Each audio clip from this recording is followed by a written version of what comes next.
648. fundur bæjarstjórnar Reykjanesbæjar haldinn í Bíósal Dús Safnahúsa 21. febrúar 2023 klukkan 5 er settur. Viðstaddir eru bæjarfulltrúarnir Birgitta Rún Birgisdóttir, Bjarni Páll Tryggvason, Díana Hilmarsdóttir, Friðjón Einarsson, Helga Jóhanna Oddsdóttir, Margrét Sanders, Margrét Þóranisdóttir, Sigurrós Antonsdóttir, Sverrir Bergmann Magnússon, Valgerður Björk Pálsdóttir og sú sem hér stendur Halldóra Fríða Þorvaldsdóttir. Auk þess situr bæjarstjóri Kjartan Már Kjartansson fundinn og Íris Andrea Guðmundsdóttir ritari sem ritar fundargerð.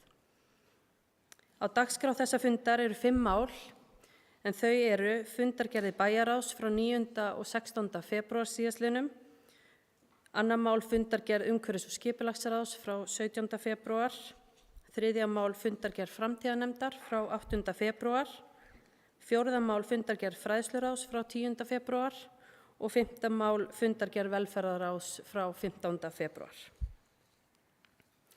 Þá göngum við til dagskrár og tökum fyrst fyrir fyrsta mál sem eru fundargerði bæjarráðs frá 9. og 16. febrúar. Orðið er laust. Bjarni Páll Tryggvason, gjörðu svo vel.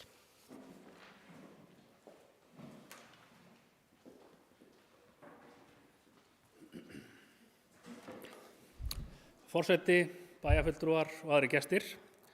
Ég kem hérna undir fundargerð bæjarráðs frá 9. febrúar síðastliðnum og það er fyrsta mál starfsáætlanir 2023. Það er áhugavert að fara í gegnum starfsáætlun sviðana og ekki síður upplýsandi og ég vil hvetja bæjarfulltrúa til að kynna sér það vel og rýna til gagns.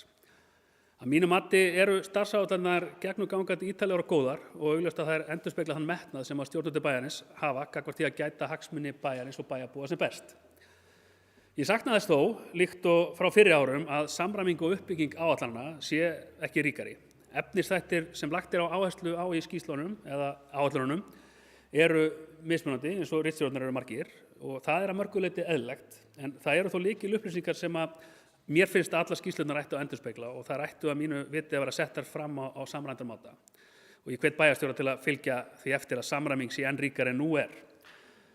Einnig vekur athygli mín og ég vil hvetja aðila sem koma að því að setja fram markmið í áætlunum að vera ófeimnir við að setja markið hátt og hafa markmiðin tímasett og mælanleg og sett fram í starfsáætlunum á þann máta að aðgengi aðeins sé auðvelt og upplýsingar læsilegar. Víða er það gert, en á öðrum stöðum er við það víðtæki markmiðasetningunni að mjög erfitt eða allt og auðvelt getur verið að ná fram settum markmiðum.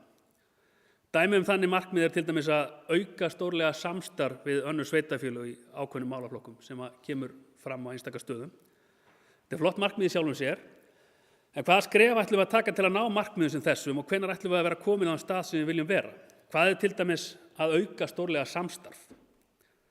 En svo má aftur sjá markmið sem eru miklu betur kjörnuð, skýr og mælanleg, eins og til dæmis að gera skuli nýja jafnréttisáætlun fyrir Reykjanesbæ og að þeirri vinnu skuli lokið í síðar en í apríl 2023. Á þessum nótum ættum við að setja fram sem flest okkar markmið.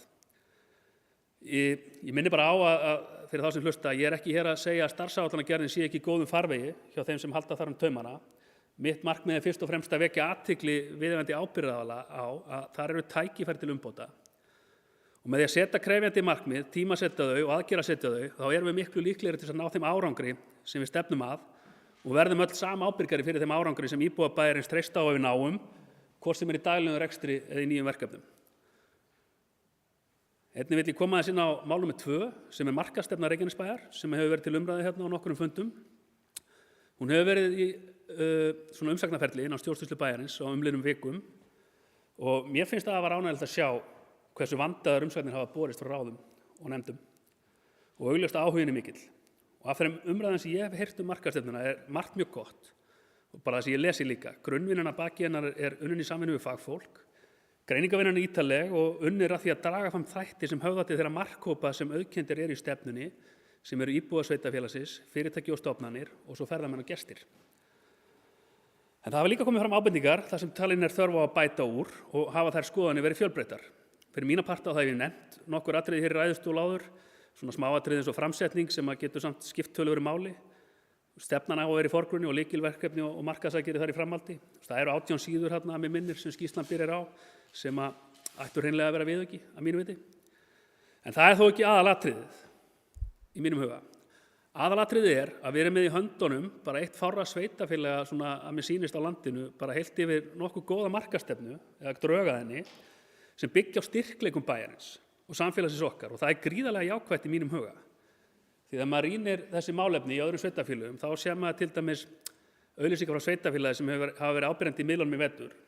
Þar hafa aðilar ákveðið að sýna fram á styrkleika síns samfélags með að benda á það hvað allt er ómögulegt annar staðar. Og hugsanlega hefði svo markaðsherferð þurft á ríkari rýni eins og við erum að gera hérna, ég veit það ekki, en ég veit þó að það er ekki fýsilegt til árangus að setja fram skilaboð þar sem fólk er hvatt til að koma til þín vegna þess að hinir eru svo glataðir. Og það erum við augljóslega ekki að stefna að eða að stefna á í okkar markaðsstefnu.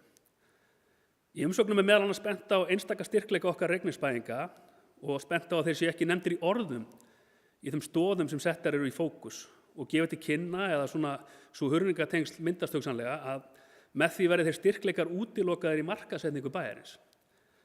Ég held að sé ekki ástæða til að hafa of miklar áhyggjur af því, þó sjálfsagt sé að halda þeim athugasemdum til haga, því að staðreyndin er svo að allt markaðsefni og markaðssamskipti bæjarins í framhaldi af samþykkt stefnunar munu að sjálfsögðu byggja á þeim heildarstyrkleikum sem bærinn býður upp á. Og það má lesa ágætis samantekt styrkleika í kaflanum einkennandi þættir. En það er meðal annars fjallað eftirfarandi styrkleika, einstök náttúra, góða gönguleiðir, fullkomin skóla- og íþróttamannvirki, styrkur hafnana, ungt samfélag, íþrótta- og menningarlíf, seigla í fólki, góður í að takast á erfið verkefni, heilsuaflenda í samfélag og svo mætti áfram telja. Það er því mikilvægt að mínu viti að við setjum nú kraft í að klára þá vinnu sem lögð hefur verið drög að og verið til umsagnar á liðnum vikum.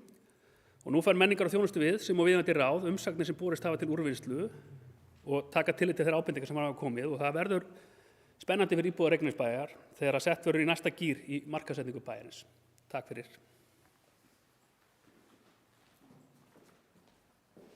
Takk fyrir þetta. Díana Hilmarsdóttir, gjörðu svo vel.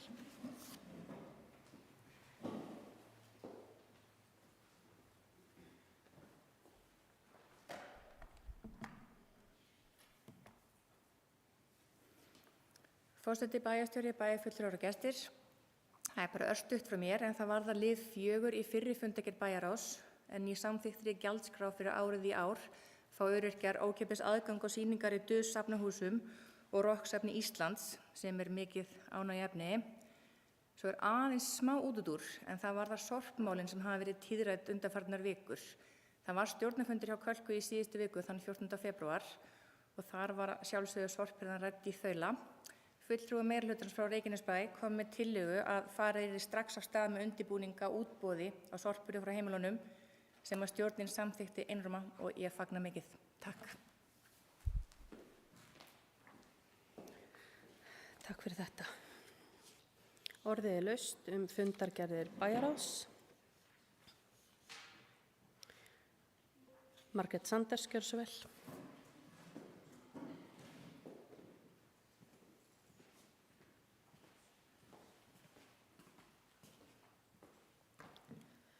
Forseti, bæjarfulltrúar, góði gestir. Ég vil þakka bæjarfulltrúa Bjarna fyrir góða yfirferð varðandi markaðsstefnuna og get tekið undir margt sem hann segir. Það er áhugavert hversu mikill áhugi er fyrir markaðsstefnunni, hvað góðar umsagnir hafa komið og það sem að bæjarfulltrúi segir er eitt af því sem hefur mikið verið rætt á fundum aðila, að þetta er gott grunnplagg. Markaðsstefnan mætti kannski vera annað plagg, grunnplaggið er eitt en svo er og upplýsingar sem hún byggir á og síðan er markaðsstefnan sjálf annað. Og það er bara útfærsluatriði. Ég persónulega vil samt ítreka það sem ég hef sagt margoft hérna að stoðir eru alltaf stoðir sveitarfélagsins, það sem við stöndum fyrir og það sem við erum stolt af.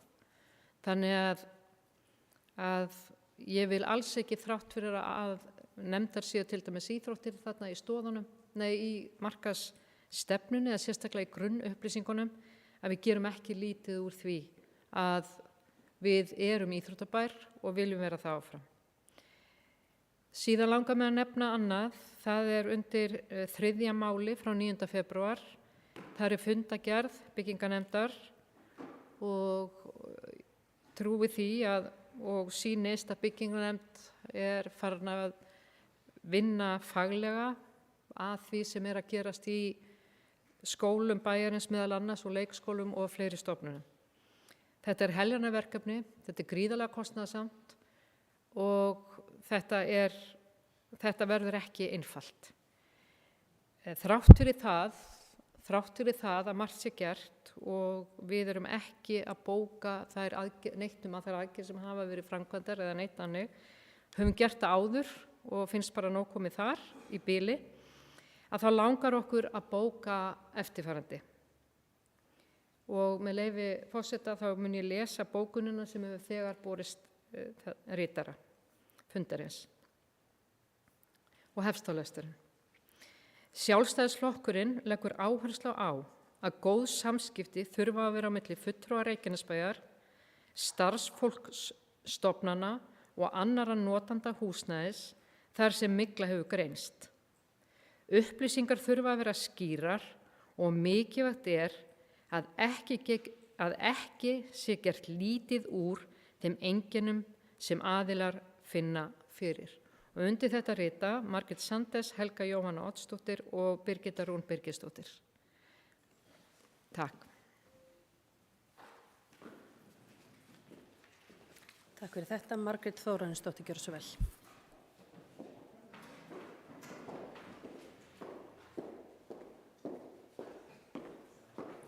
Virðulegi forseti og aðrir viðstaddir, mig langar til að koma hérna einnig undir lið 3 í fundagerð frá 9. febrúar bæjarráð. Ég tek heilshugar undir með bókun Sjálfstæðisflokksins og ég óska að það verði bókað. Takk. Takk. Friðjón Einarsson.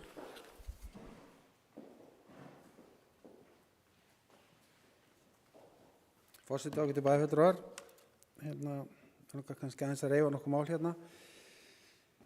Er ég svona stór eða borðið svona lítið? Það nú fyrsta spurningi kannski. En það gott að finna maður að vera stór.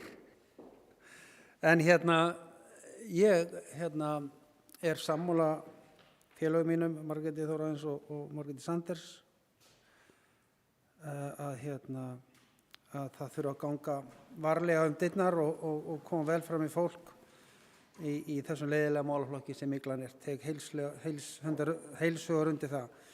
Vil kannski nefna það að þessi nefnd sem skipuð var síðastliðið haust með 2 fagmönnum innandyra hefur staðið sig að mínu viti mjög vel og þeir starfsmenn sem því sinna. Samstarfið hefur verið gott. Við erum að vinna mjög náið með Vinnumálastofnun, með heilbrigðiseftirlitinu og Vinnueftirlitinu og hefur það verið til fyrirmyndar. Það eru konar verklagsreglur á alla vinnustaði og við erum með svokallaða öryggisnefnd í skólunum sem eru helstu samstarfsaðilar okkar. Þannig að upplýsingaflæðið orðið mjög svona hreint. Allar upplýsingar eru kynntar leið að þær koma og ég vil bara nota tækifæri og hrósa starfsliðið okkar í skólunum öllu, hvernig þau hafa tekið á þessum málum. Það er erfitt að vinna í þessum ruglugangi sem myglan tilfærslur á milli bygginga og kenna víða bæinn. Að mínu mati hafa starfsmenn staðið sig frábærlega í þessu verkefni, sýnt mikla þolinmæði sem hefur gert kannski verkefni aðeins betra og auðveldara fyrir okkur. Þannig að vil kannski að það veri bókað hjá okkur að vonandi að allir séu sammála því að bæjarstjórn kann starfsfólki skóla og leikskóla mestu þakkir fyrir þolinmæðina og þrautseigjuna við mjög erfiðar aðstæður. En vonandi förum við að sjá ljósið í framöndan. Þannig að biðja forseta að koma því á framfæri sem og bæjarstjóra við starfsmenn skólana og leikskóla. Annars langar mig aðeins að nefna hérna eitt mál í fundagerð sem í fundagerð 16. febrúar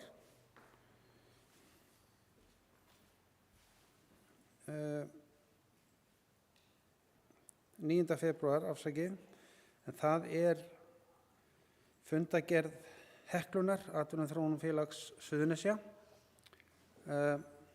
Þeirri fundagerð sem frá 27.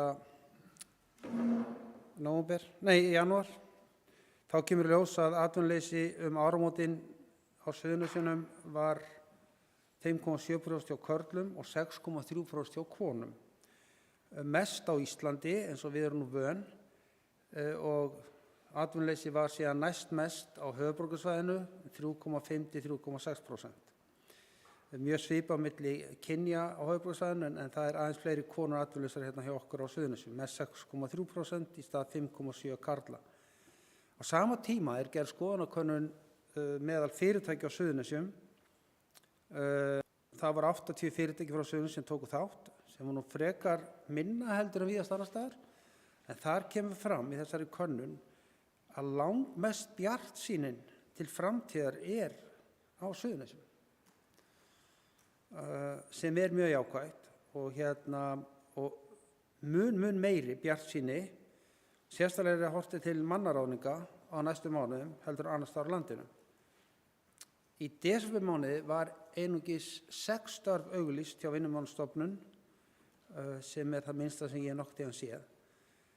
En það fer stundum ekki alveg mynd og hljóð saman í þessu, það sem atvinnuleysi svona mikið hjá okkur, en á sama tíma bjartsýni langmest hjá okkur á Suðurnesjum í þessu.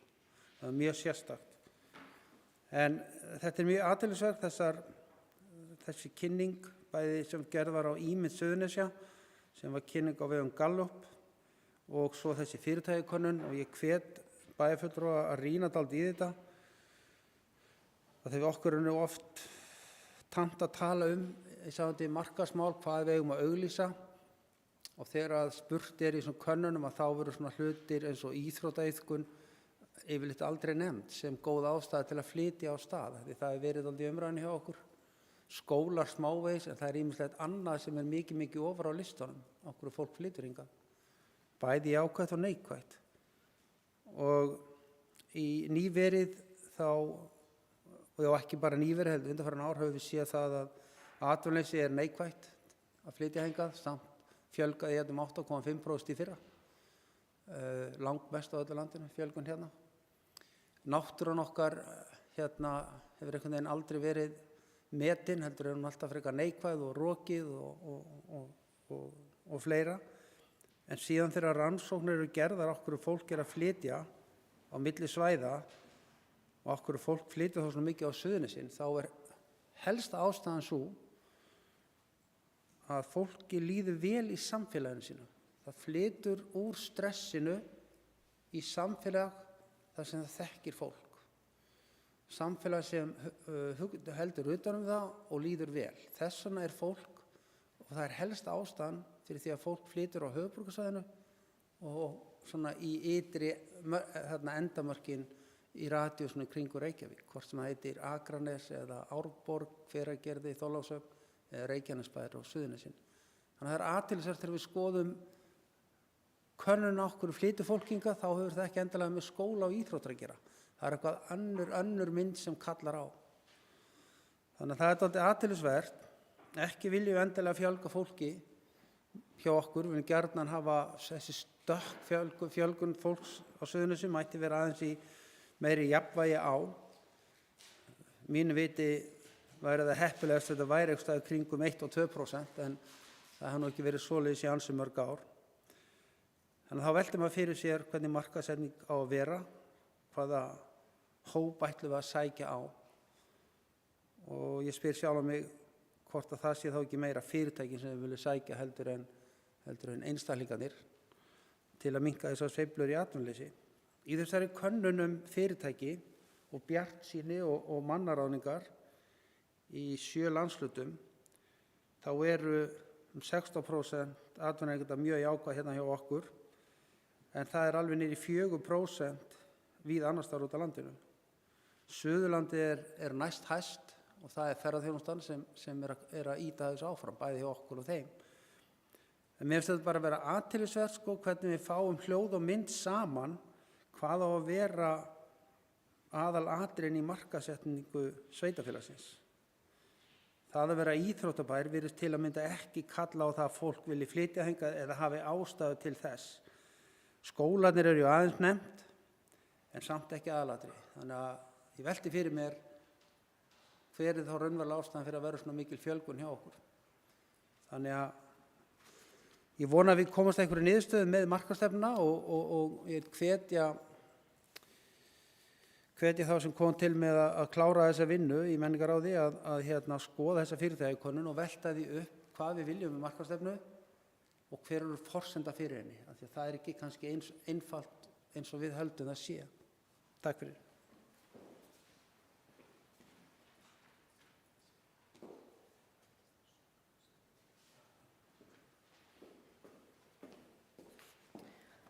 Takk fyrir þetta. Forseti vill taka undir það sem hér hefur komið fram, sem varðar framkvæmdir vegna rakaskemmda í stofnunum sem við erum að halda utanum. Og það er kannski rétt að minnast einmitt á það, við höfum lagt öll mikla áherslu á það að við erum með vinnustæði sem eru af ýmsum stærðum, allt upp undir 500 manna vinnustæði ef við hugsum skólan okkar þar sem eru börn og starfsfólk, og við viljum að sjálfsögðu að það búi allir við heilsusamlegt vinnuumhverfi.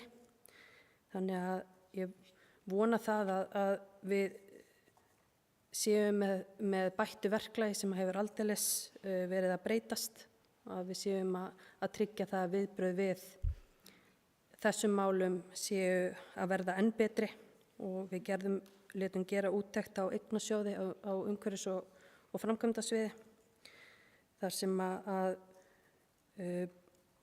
markmiðið eru auðvitað líka það að við girðum fyrir þessi vandamál, getum við eiginlega bara sagt, af því að þetta eru auðvitað það, bara gríðarlega miklar áskoranir, og við viljum auðvitað ekki að starfsfólk okkar eða nemendur finni fyrir einkennum vegna þeirra rakaskemmda eða annarra aðstæðna sem eru á okkar starfsstöðum. Þannig að ég tek undir allt það sem hér hefur komið fram. En orðið er laust fundargerðir bæjarráðs. Það er ekki fleiri sem óska eftir að taka til máls. Þeir sem samþykkt geta fundargerðir bæjarráðs eru beðnir að gefa merki. Og þær eru samþykktar 11:0. Þá tökum við næst fyrir fundargerð umhverfis- og skipulagsráðs frá 17. febrúar síðastliðnum, og eins og áður þá eru þar nokkur mál sem við þurfum að taka hér sérstaklega fyrir og samþykkja. Og við byrjum á öðru máli fundargerðarinnar frá 17. febrúar sem er Njarðvíkurhöfn deiliskipulag. Orðið er laust. Það er enginn sem óskar eftir að taka til máls. Þeir sem samþykkt geta annað mál fundargerðarinnar eru beðnir að gefa merki. Og það er samþykkt 11:0. Þá tökum við næst fyrir þriðja mál fundargerðarinnar sem er Fitjar, nýtt deiliskipulag. Orðið er laust. Það er enginn sem óskar eftir að taka til máls. Þeir sem samþykkt geta þriðja mál fundargerðarinnar Fitjar, nýtt deiliskipulag eru beðnir að gefa merki. Og það er samþykkt 11:0. Þá tökum við fyrir fjórða mál fundargerðarinnar sem er Vatnsnes, Hrannargata 2-4 samgöngumat. Orðið er laust. Það er enginn sem óskar eftir að taka til máls. Þeir sem samþykkt geta fjórða mál eru beðnir að gefa merki. Það er samþykkt 11:0. Fimmta mál fundargerðarinnar er Hafnargata 81, 83 og Víkurbraut 19 deiliskipulag. Orðið er laust.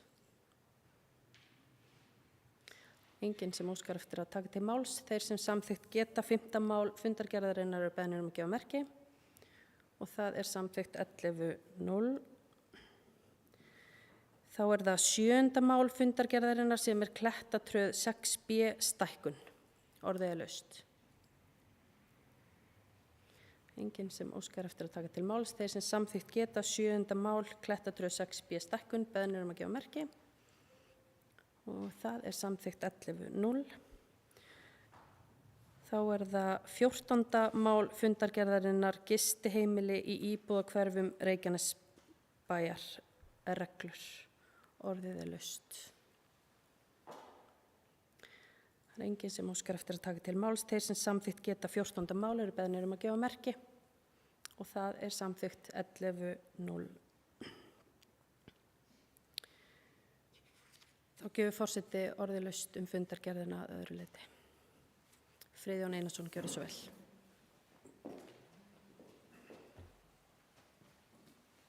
Forseti, ég ætla nú bara að fagna því að við erum hérna að taka fyrir breytingar á mörgum sviðum í Reykjanesbæ. Í kjölfar þess að Skipulagsstofnun hefur samþykkt nýtt aðalskipulag fyrir Reykjanesbæ. Þetta nýja skipulag hefur sýnt mikla framsýni og að mínum mati eitt allra besta sem við höfum komið á undanförnum árum.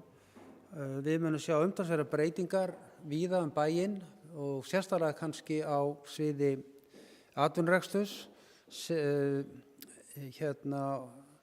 sem held ég að eigi eftir að hafa gríðarlega áhrif á bæjarfélag okkar, hvort sem það er í hafnargerð eða atvinnurekstri, þjónustu og annað það sem hér er verið að samþykkja.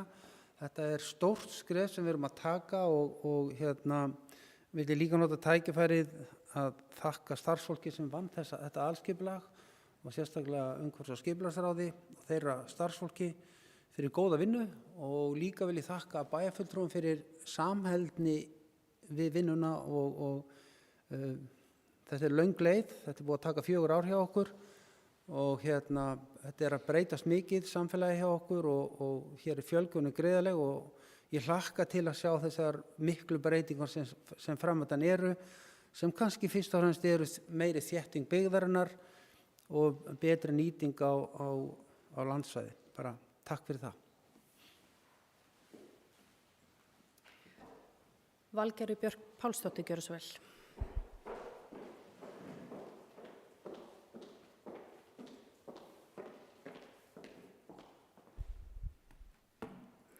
Virðulegi forseti, bæjarstjóri, bæjarfulltrúar og gestir.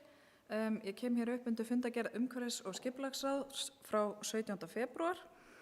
Ýmislega áhugaverð mál í þessari fundargerð, nokkur sem ég ætla að tjá mig önnur ekki. Nú hefur nýtt aðalskipulag tekið gildi sem er ánægjulegt og þá getum við byrjað að skipuleggja smærri svæði í samræmi við það.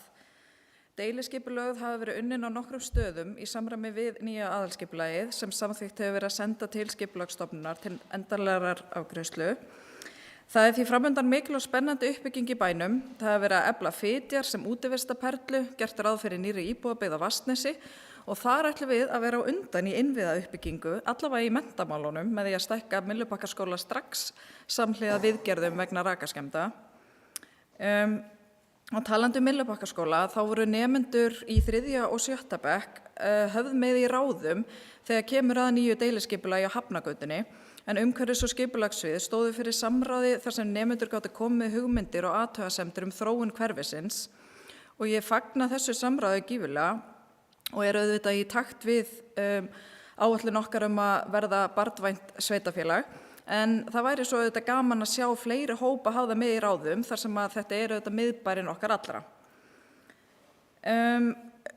Einnig í þessari fundargerð kemur fram að það hefur verið samþykkt að auglýsa deiliskipulag fyrir Bolafót þar sem iðnaðarhúsnæði er víkjandi og samkvæmt málinu númer 6 er gert ráð fyrir 2 litlum fjölbýlishúsum sem ég viðurkenni hafði fyrst smá áhyggjur af að þessi þétting byggðar hefði áhrif á græna svæðið í kringu Njarðvíkurskóga en eftir að ég skoða þetta betur og átti samtal við fulltrúa í umhverfis- og skipulagsráði er ég viss að græna svæðið verði vel varðveitt og eflt og að íbúðirnar á þessu svæði verði eflaust mjög eftirsóttar. Takk.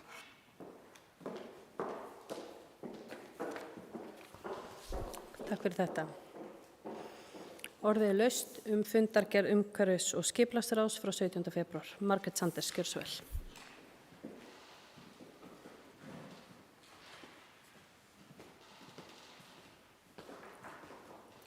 Forseti, bæjarfulltrúar, góði gestir.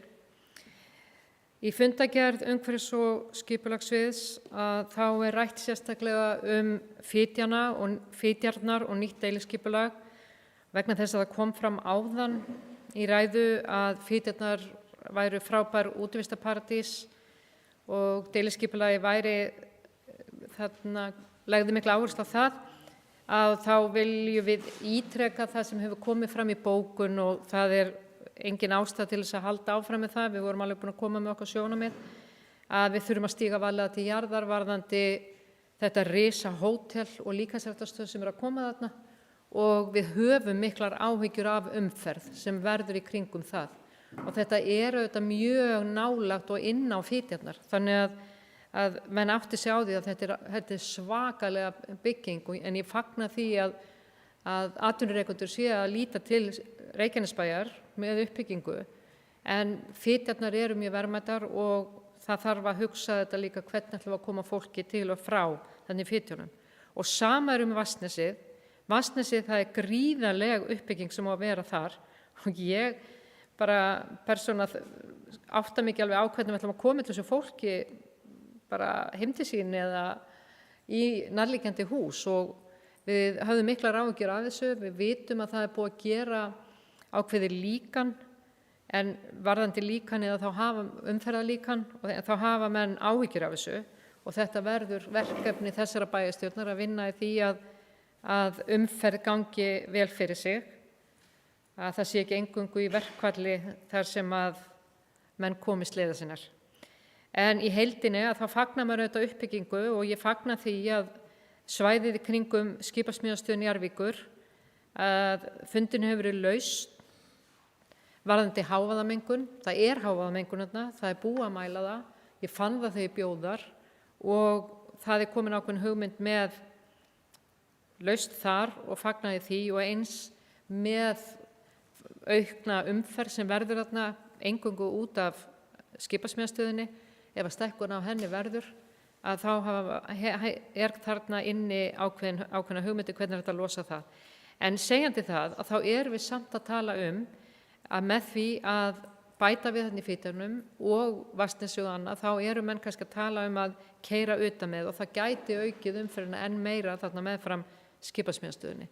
En þetta eitthvað sem við þurfum að teikna betur upp og þetta bara verkefni sem við í bæjarstjórn þurfum að vinna. Takk fyrir.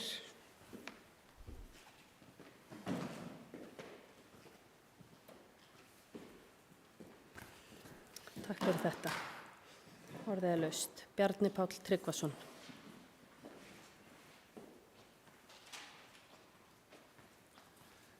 Forseti, bæjarfulltrúar og gestir. Ég vil bara koma hér upp og taka undir þau orð sem hafa verið sögð aðalskipulagið og það gleðiefni sem að það skuli vera búið að samþykkja það og þakkir til þeirra aðalega sem hafa unnið þessu máli. Það alveg ótrúlegt að sjá þann tímaramma sem svona málefni tekur að afgreiða og þetta augljóslega búið að bíða mikið eftir þessu og skiptir hagaðilega töluvert miklu máli sem má náttúrulega sjá að því að það ekki verið að bíða eftir því að einhenda sér í máli en heldur bíða mál hreinlega bara afgreiðslu eins og búið að fjalla hér á Fitjum, Njarðvíkurhöfn og við Vatnsnes. Verulega jákvætt atriði þar á ferð.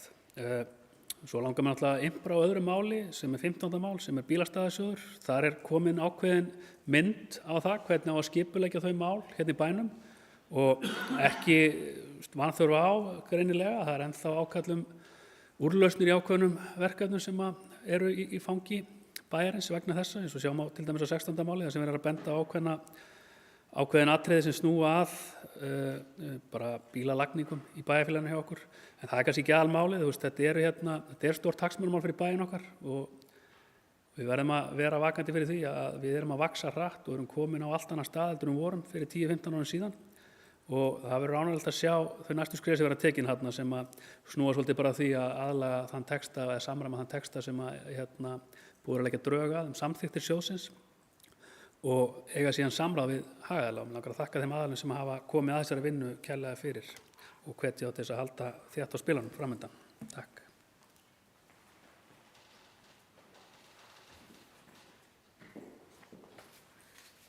Takk fyrir. Orðið laust. Það er ekki fleiri sem óska eftir að taka til máls undir fundargerð umhverfis- og skipulagsráðs.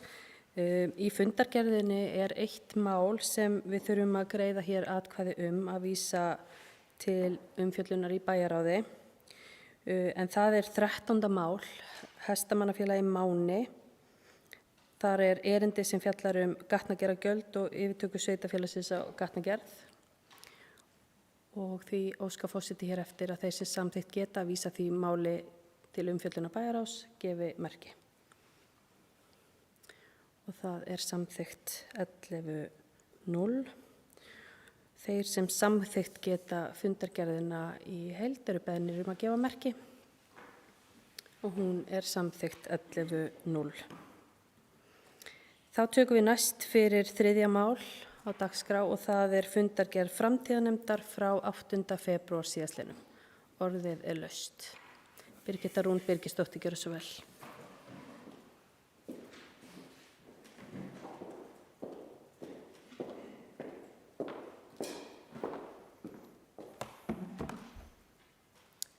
Forseti, bæjarfulltrúar og góða gestir. Ég kem hérna upp undir öðrum lið í fundargerð framtíðarnefndar síðan 8. febrúar og langar mig að lesa upp bókun framtíðarnefndar markastefnu Reykjanesbæjar sem ég tek undir og finnst mjög góð. Framtíðarnefnd fagnar framkominni markastefnu en nefndin bendir jafnframt á mikilvægi þess að markastarfið sé unnið jafnt og þétt og alltaf í gangi. Framtíðarnefnd saknar þess að íþróttir séu hluti af þeim áherslum sem teknar verða áfram. Jafnframt vill nefndin benda á að þó niðurstaðan sé að Reykjanesbær sé ekki talin áfangastaður, þá mætti breyta því með góðu markastarfi.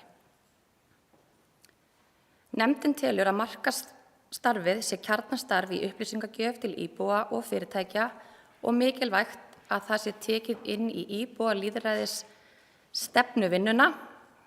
Framtíðarnefnd óskar eftir að fá að fylgjast með framkvæmd og framvindu stefnunar. Takk fyrir. Takk fyrir þetta.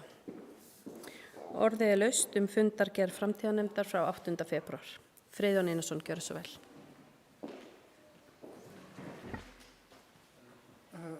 Forseti, ég velti fyrir mér texta sem þessari bókun. Það kemur fram þar að segir í 3. málsgrein að íþróttir séu hluti af þeim áherslum teknar vera áfram. Vantar ekki inn í þetta að íþróttir séu ekki hluti af því sem var ekki það sem saknar þau? Já, ok, það er bara orðir ekki. Það segir framtíðina saknar þess að íþróttir séu hluti af þeim áherslum teknar vera áfram. Ætli sé ekki saknar þess að íþróttir séu ekki, er ekki það sem var átt við? Ekki, já. Bara það séu, takk.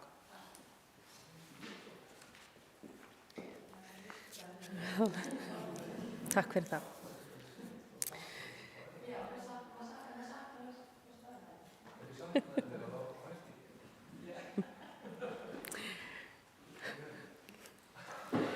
Þetta er hressandi umræða hér orðalag í fundargerðum en orðið er laust fundargerð framtíðarnefndar frá 8. febrúar síðastliðnum.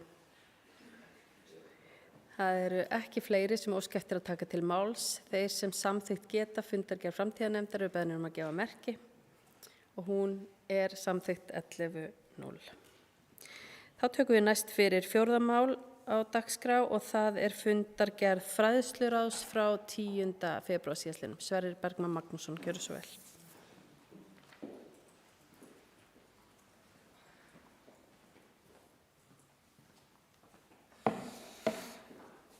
Virðulegi forseti, bæjarfulltrúar, bæjarstjóri og góðu gestir. Ég kem hingað upp til að fara yfir fundargerð 359. fundar fræðsluráðs frá 10. febrúar síðastliðnum og ferst þar bara í fyrsta mál. En undir lið 1 var fjallað fjölda og nýtingu í leik- og grunnskólum hjá okkur í Reykjanesbæ. En ljóst er að allir leikskólar okkar eru fullnýttir. Þegar rætt nýtni á grunnskólum oft talað að 85% þykir eðlilegt, en í skólanum okkar 7 eru 4 með nýtni á bilinu 95 til 102% og má því segja að grunnskólanum okkar séu fullir líka. Ljóst er að við erum með mjög mikinn fjölda barna og unglinga í sveitarfélaginu okkar, nokkrir leikskólar eru í bígerð en við erum að fara að horfa til uppbyggingar á fleiri grunnskólum einnig. Svo annað mál, þá eru leikskólamálin, en farið var yfir stöðu leikskólamála og uppbyggingu til framtíðar. Nýlega hefur undirritaður samningur leikskóla í Hlíðarhverfi, en bygging hefur þegar hafist og búið er að opna svo fyrir útboð á leikskólanum í Drekadal í Innri Njarðvík. Báðir leikskólar munu rúma 120 börn.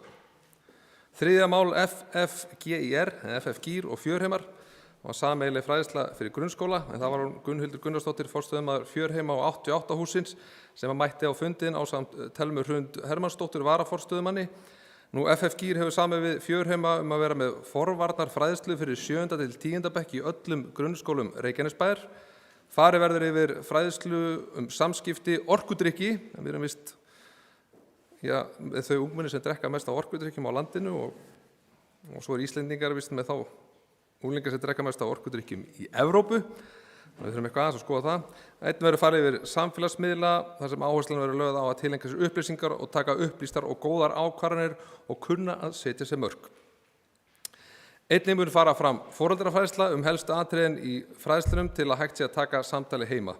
Sérstaklega kom fram í kynningu þeirra að ungmenni í Reykjanesbæ, einmitt þess að ég var að segja, drekka mest af orkudrykkjum í Íslandi og börn á Íslandi drekka mest af orkudrykkjum í Evrópu. Allir vel tjúnaðir í bænum sem sagt. Svo það skólanámsgögnin sem voru lagðar fram, 5. mál, það er nýsköpunar og þróunarsjóður menntasviðs, en Haraldur Axel Einarsson, grunnskóla fulltrúi, kynnti áhersluþætti nýsköpunar og þróunarsjóðs fræðslusviðs fyrir 2023 til 2024, en auglýst hefur verið eftir umsóknum vegna úthlutunar úr sjóðnum. Markmiðið með sjóðnum er að stuðla að nýsköpun, framþróun og öflugu innra starfi í leik- og grunnskólum sveitarfélagsins. Úthlutun fer nú fram í 4. skiptið, en sjóðurinn hefur reynst afar vel í að efla fagstarf innan leik- og grunnskóla Reykjanesbæjar, auk sem það tengist beint inn í anga menntastefnunnar okkar. Auglýsingin fór í alla grunn- og leikskóla Reykjanesbæjar og hvetjum við á samt starfsfólk til að kynna sér málið og sækja með góða hugmynd. Svo það 7. mál, það er húsnæði Holtaskóla. Á fundinum var fræðsluráði tilkynnt að samið hafi verið við Hljómahöll að taka við unglingastígi í Holtaskóla, það er að segja 8., 9. og 10. bekk, tímabundið í kennslurými. Rýmin verða í Merkinesi og í Bergi, auk þess í einhverjum stofum tónlistarskólans. Var þessi ákvörðun tekin til að flýta framkvæmdum í Holtaskóla, auk þess að stuðla að því að nemendur og kennarar séu heilsueflandi umhverfi. Við fögnum þessu og þökkum Hljómahöll og tónlistarskólanum fyrir að taka vel á móti Holtaskóla og fræðsluráð vill einnig bera þakkir til kennara og nemenda, en vitað er að flutningurinn ber með sér rót á skólastarfi. Fleira var það ekki mér. Takk.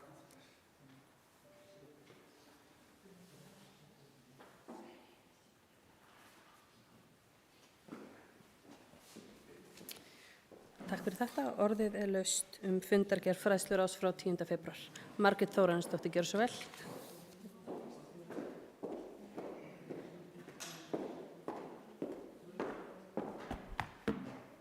Sammála bæjarfulltrúi Friðjón Einarsson, þetta er alveg hrikalega eitthvað lágt ræðupúls. En virðulegi forseti og aðrir viðstaddir, ég kem hérna undir lið 2 og mig langar að taka undir með fræðsluráði sem fagnar því að það sé búið að skrifa undir samning við byggingu nýs leikskóla í Hlíðarhverfi. Og þar sem við erum að ræða fræðslumálin, þá óska ég eftir því að fá upplýsingar hvað varðar sumarlokanir leikskólana. Eins og kom í fundargerð fræðsluráðs frá síðasta fræðsluráðsfundi, þá á að setja alla grunnskóla í sama tímaramma hvað varðar sumarlokanir. Og mér langar að vita hvað er að frétta því máli, hvort að það sé búið að gera þessa könnun með foreldra og hvort að foreldra séu sáttir við að allir leikskólar Reykjanesbæjar fari í sumarfrí frá 5. júlí til 9. ágúst. Eins og ég hef áður bent á, þá er þetta gríðarlegt áhyggjuefni að allir leikskólar skuli fara á sama tíma, að ég tel það allavega, og álagið að atvinnulífið eykst mjög mikið, þar sem margir foreldrar hafa ekki val hvað varðar sumarleyfi er tekið. Einnig erum við með fjölda foreldra barna af erlendum uppruna sem búa hér á svæðinu og margir þeirra hafa ekki stuðningsnes, en ég hef áður bent á það. Þannig að ég er óska eftir því að fá kannski svör við því hvað er að frétta að þessari könnun, hvernig foreldrum líst á það að sumarlokanir séu allar á sama tíma í öllum leikskólum Reykjanesbæjar. Takk fyrir.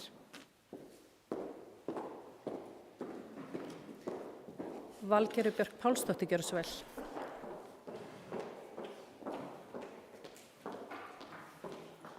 Virðulegi forseti, ég ætla bara að svara svona því sem ég geta því að formaður fræðsluráðs er ekki hérna á Guðni en við ræddum þetta við hana fyrir nokkur dögum nefnilega og því miður er bara akkurat núna þá er þetta víst bara í vinnslu hjá sviðinu og eiginlega bara engin svör hægt að gefa. Þannig að ég veit að þetta er alveg í farvegi hjá leikskólafulltrúa en ég held bara að það komur eitthvað meira í ljós bara næsta fræðsluráðsfundi, býst ég við. Margrét Sanders, gjör svo vel.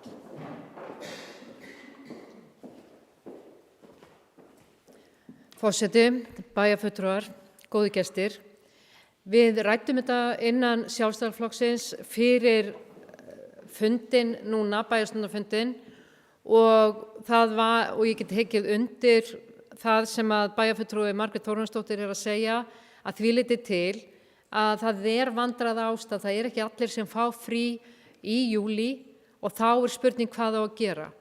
En þá langar mig að nefna, og það er ástæðan fyrir að ég kem hérna upp, nefna eina hugmynd sem kom og það er innan úr leikskólanum, að það getur Reykjanesbær stigið inn í og boðið svokallar frístund eða einhvað úrræði og nýtt til þess leikskólana.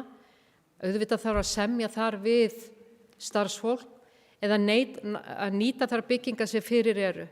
Þetta kostar einhvað að sjálfsögðu, en þetta er allavega þess virði að skoða og hvort það er möguleiki ef að þetta er eins stórt máli eins og við reiknum með.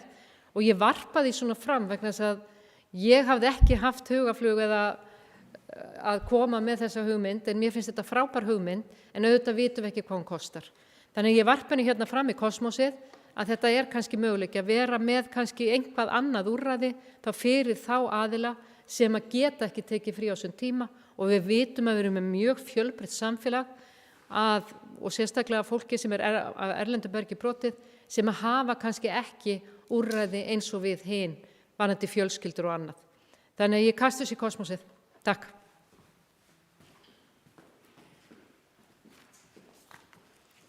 Takk fyrir það. Friðjón Einarsson, gjörðu svo vel.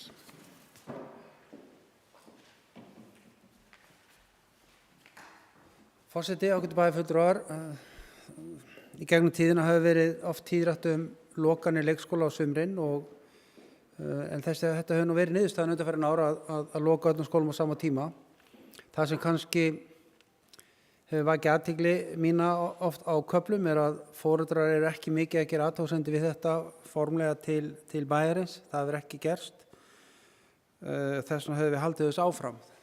Fyrir nokkrum árum síðan var mikið umræðin að reyna að finna einhverja lausnir á þessu og jafnvel lengja opnunartíma og annað slíkt en eins og ég segi þá hafa foreldrar gert mjög litlar athugasemdir þó að stundum kannski talað þetta á Facebook og einhvers staðar en það er samt staðreyndin. En ég bara ítreka það sem Valgerður sagði hérna áðan, bæjarfulltrúi Valgerður, að í BÍGER er að gera þessa könnun en það mun ekki hafa áhrif á skólana í sumar en hver veit hvort það geti haft áhrif á lokanir skólana næsta sumar á næsta ári en eins og þá er enga breytingar á þessu fyrirhugaðar.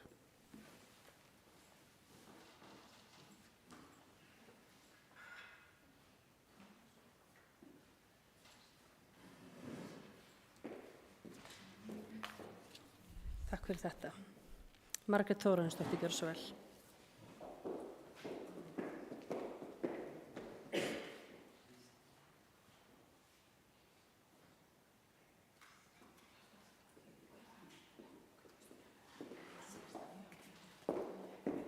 Virðulegi forseti og aðrir viðstaddir, mér langar að beina spurningu minni til bæjarfulltrúa Friðjóns Einarssonar. Ertu þá að segja það, Friðjón, að þessi könnun sem að verður gerð meðal foreldra, að hún komi þar sem niðurstaða hennar hafi ekki áhrif á sumarlokanir leikskólana í sumar?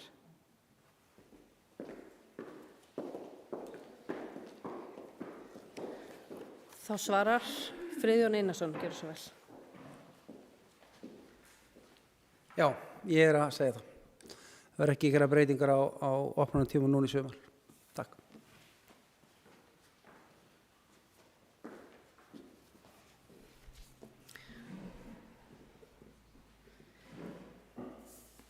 Valgerður Björk Pálsdóttir, gjörðu svo vel.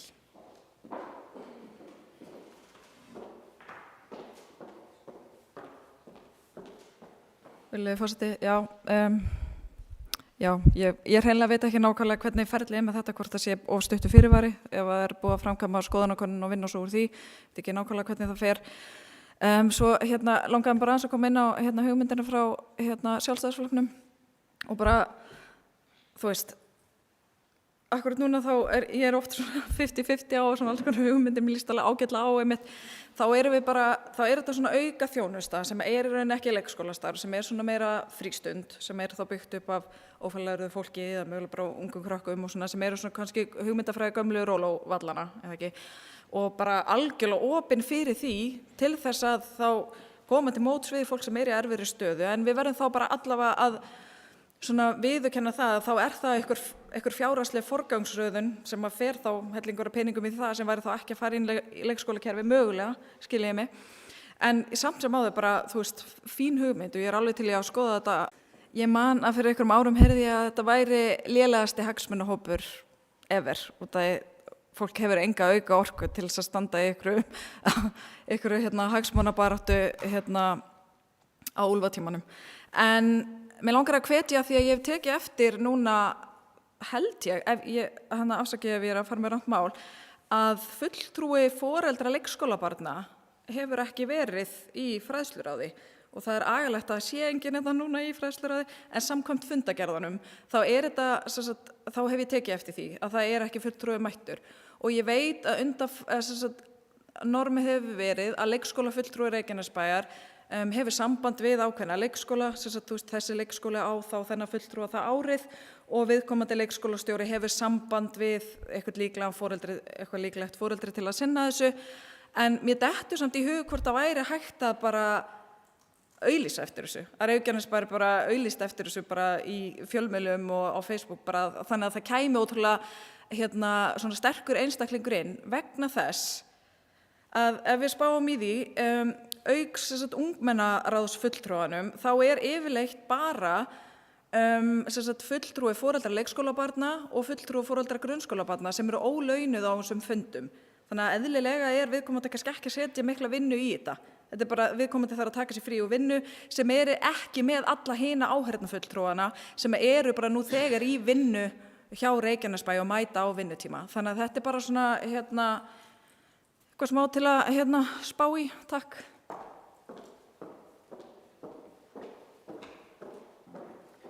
Margrét Þórarinsdóttir, gjörðu svo vel.